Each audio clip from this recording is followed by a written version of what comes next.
My YouTube channel code and coffee. इस video में हम लोग कवर करेंगे पैंडास के बेसिक्स के बारे में। आपको पैंडास सुन के तो पता ही होगा। पैंडास एक पाइथन की लाइब्रेरी है जो डेटा रीडिंग और डेटा मैनिपुलेशन के लिए यूज़ होती है वर्ल्ड वाइड। अभी इसमें हम लोग देखेंगे कि पैंडास का यूज़ कैसे होता है CSV फाइल रीड करने के लिए और उसमें काम करने के लिए। मतलब अलग अलग फंक्शंस या मेथड्स को यूज़ करके हम लोग डेटा कैसे रीड कर सकते हैं CSV फाइल से, वो हम इस वीडियो में कवर करेंगे। So let's begin. सबसे पहले पैंडास की लाइब्रेरी इंपोर्ट करने के लिए हमारे पास एक इंपोर्ट फंक्शन है जो हम यूज़ करेंगे, इंपोर्ट पैंडास एज PD। इस फंक्शन से क्या होगा, हमारा जो करंट कोड है, करंट एनवायरनमेंट है, उसमें हम लोग पैंडास का रेफरेंस दे रहे हैं कि मैं जब भी PD डॉट करके यूज़ करूँगी तो मुझे पैंडास में जितने भी मेथड्स है या फंक्शंस है वो एक्सेस होने चाहिए। Okay, so let's get started. So हमें अभी मेरे पास एक CSV फाइल है जो मैंने एक सैम्पल CSV फाइल बनाई है जिसमें 15 रिकॉर्ड्स है। सो ये सैम्पल CSV फाइल है जिसमें नेम, मार्क्स और सिटी है, कॉमा सेपरेटेड। अभी CSV फाइल क्या होता है, जो कॉमा सेपरेटेड होता है, जिसमें हर एक डेटा पॉइंट कॉमा सेपरेटेड होता है जिसको हम लोग रीड कर सकते हैं कॉमा से सेपरेट करके। सो ये एक मेरी बेसिक CSV फाइल है जो मैं इस फंक्शन में कॉल करूँगी, इधर कोड में कॉल करके रीड करूँगी मैं पैंडास के यूज़ करके। सो मैंने एक डेटा फ्रेम बनाया। अभी क्वेश्चन आता है कि डेटा फ्रेम क्या होता है।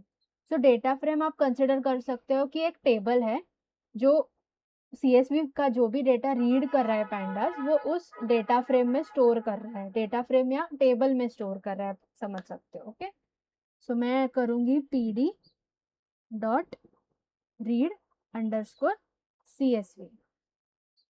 अभी मैं इसमें मेरा जो भी फाइल का नाम है, CSV फाइल का नाम है, वो मैं मेंशन कर दूंगी। मेरा है students.csv। अभी मैंने ये डायरेक्ट नाम लिखा है। अगर आपका फाइल CSV फाइल कोई ड्राइव में पड़ा है या कोई फोल्डर में पड़ा है तो आप उसका रेफरेंस इधर दे सकते हो। सो अभी हमने फाइल तो लोड करवाया। अभी मैं ये फाइल रीड कैसे करूँ, मुझे कैसे पता चलेगा कि ये फाइल में क्या डेटा है। तो मैं प्रिंट फंक्शन यूज करूंगी और उसमें DF पास करूंगी कि ये मुझे प्रिंट करके दिखाओ। So as you can see कि मेरे जो भी 15 रोज है वो इधर आ चुके हैं प्रिंट करके, और इसका जो इंडेक्सिंग है वो 0 से स्टार्ट होता है। Okay, 0 to 14। अभी सपोज मुझे फर्स्ट 5 रोज देखने हैं कि मेरे डेटा फ्रेम में फर्स्ट 5 रोज कौन से है और उसमें कौन सा डेटा है। तो मैं ऐसा कुछ लिखूंगी कि DF डॉट हेड और पैरेंथेसिस। ठीक है, सो ये क्या देगा मुझे, first 5 rows that is 0 to 4th index में जितना भी डेटा है वो मुझे उठा के दे देगा। ठीक है, इधर मैं कमेंट डालती हूँ, फर्स्ट 5 रोज। अभी सपोज मुझे फर्स्ट 10 रोज रीड करना है तो वो भी मैं कर सकती हूँ। पहले 10 रो मुझे रीड करना है तो मैं इस फंक्शन से वो कर सकती हूँ, DF डॉट हेड, और उसमें मैं मुझे जितने भी फर्स्ट रोज चाहिए उधर डाल सकती हूँ। ठीक है, एज यू कैन सी कि मुझे 0 से 9 तक रोज मिल गए, पहले 10 रो। रिमेंबर दिस कि सबसे फर्स्ट इंडेक्स जो है वो 0th इंडेक्स है, 0 से काउंटिंग स्टार्ट होता है। तो अगर मैंने इधर कोई वैल्यू पास नहीं किया तो ये बाय डिफॉल्ट 5 रोज लेगा, और अगर मुझे 5 से ज़्यादा रोज इंपोर्ट करने हैं या एक्सट्रैक्ट करने हैं या दिखाने हैं मेरे आउटपुट में, तो मैं वो नंबर डाल दूंगी कि मुझे कौन से रो तक डेटा चाहिए। ओके, सो सिमिलरली अगर मुझे लास्ट के 5 रो चाहिए तो मैं कैसे निकालूंगी, DF डॉट टेल जो मुझे देगा लास्ट 5 रोज। अभी मैं ये फर्स्ट वाला कमेंट करती हूँ तो कंफ्यूजन क्रिएट नहीं होगा।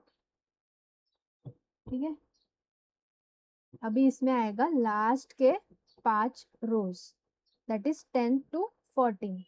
सपोज मुझे लास्ट के 10 रोज निकलवाने हैं तो मैं कुछ ऐसा निकालूंगी, मैं 10 पास करूंगी तो मुझे 5 5th इंडेक्स से 14th इंडेक्स तक जितना भी डेटा है वो मुझे आ जाएगा ना। अगर मुझे कोई पर्टिकुलर कॉलम का डेटा चाहिए, सपोज मुझे नेम कॉलम का सब डेटा चाहिए, तो मैं कैसे निकालूंगी? ठीक है, अभी ये डेटा फ्रेम है, मैंने स्क्वायर ब्रैकेट्स में, सिंगल कोट्स में या डबल कोट्स में नाम डाला, कॉलम का नाम डाला। अभी ये कॉलम मेरे डेटा फ्रेम में प्रेजेंट होना चाहिए, अगर नहीं है तो एरर देगा वो। अभी ये कॉलम मेरे डेटा फ्रेम में प्रेजेंट है, नेम कॉलम जो फर्स्ट कॉलम ही है मेरा, तो मैं ये रन करूंगी तो इससे क्या मिलेगा मुझे? नेम कॉलम में जितना भी रिकॉर्ड है वो मुझे आ जाएगा, और इसका डेटा टाइप है स्ट्रिंग। ओके, ऐसे मैं सिटी कॉलम भी ले सकती हूँ।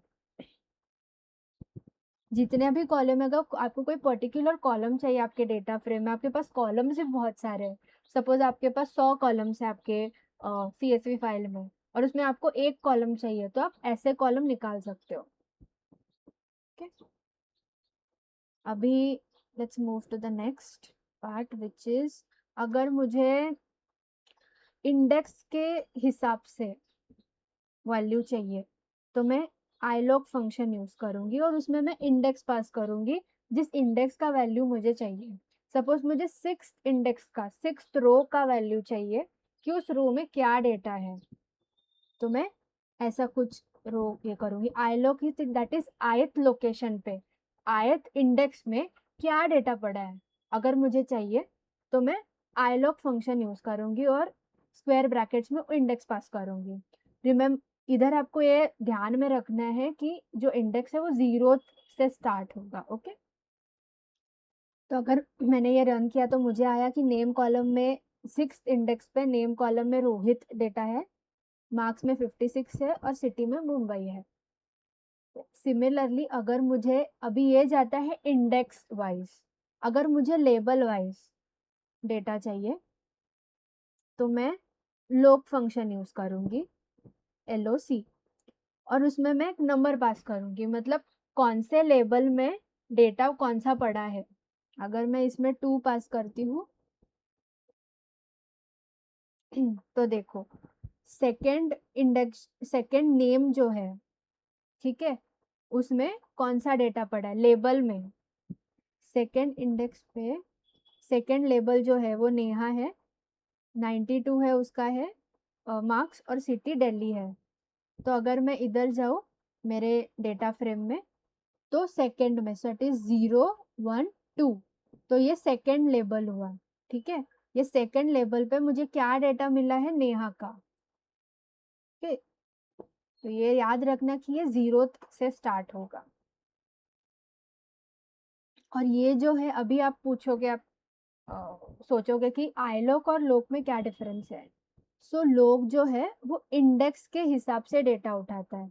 अभी 6th है, 1 2 3 4 5 6, 0 1 2 3 5 से अभी अब हमें रोहित का डेटा आया था, तो 6th इंडेक्स पे जो भी डेटा मिलेगा वो iLog फंक्शन से मिलेगा। और ये जो log फंक्शन है और जिसमें इंडेक्स पास होता है, उधर ये लेबल से उठाएगा, मतलब 0 0 1 2, ये सेकंड लेबल पे क्या डेटा पड़ा है, ठीक है, वो उठा के आपको दे देगा।